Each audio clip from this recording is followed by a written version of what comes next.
I hear this all the time from buyers. We want a house that backs up to public land. That's not something I ever heard when I sold homes in Washington, but here in North Idaho, it's a whole thing.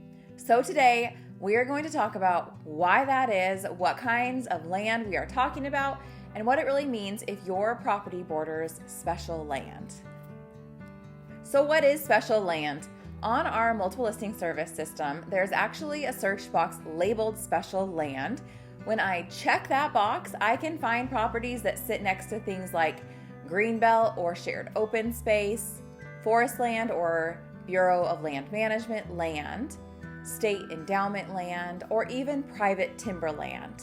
So what's the difference between all of these? Let's break it down, because public land doesn't always mean the same thing when it comes to access or ownership.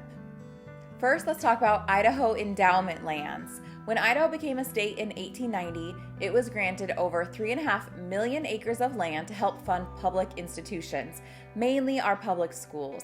These are called endowment lands, and they are managed like a trust by the Idaho Department of Lands.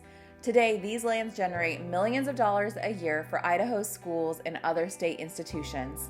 But they also benefit us, the public, because we can use much of that land for recreation. Hiking, horseback riding, biking, hunting, or off-roading. The big rule, you can do almost anything that doesn't damage or degrade the land. If you want to find endowment land near you, check out the Endowment Land Locator, and I have linked that below in the description. Next up, we have Bureau of Land Management and other federally managed lands.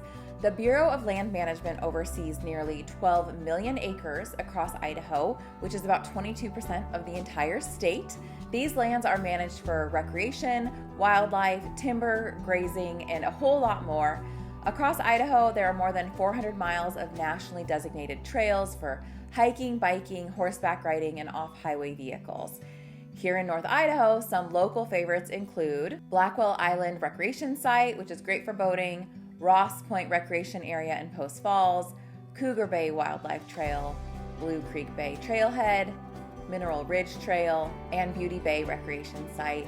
Most of these are located in or around Post Falls and Coeur d'Alene, and they are perfect for an afternoon adventure. You can use the BLM's interactive recreation map, which I've also linked below, to explore exactly where these lands are located. Now, this one surprises a lot of people. Not all land open to the public is government owned.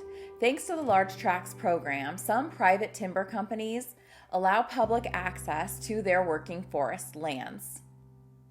We're talking hundreds of thousands of acres across North Idaho. These lands are open for things like hunting, fishing, hiking, and exploring. But access is by permit only. For example, the Inland Empire Paper Company sells recreation permits each year. An individual permit costs $55 per year, and a family permit costs $86 per year. Other participants in the program include Stimson Lumber and the North Idaho Timber Group. You can see exactly where these parcels are using the Idaho Fish and Game Map Center, also in the description down below. Just remember, these lands are still private property, so you have to respect all the rules, signs, and seasonal closures.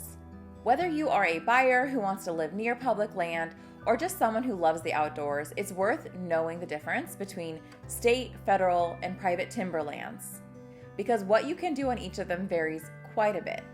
If you'd like to see homes that back up to public land, I can set up a custom MLS search for you. Just reach out to get that process started. My information is in the description down below.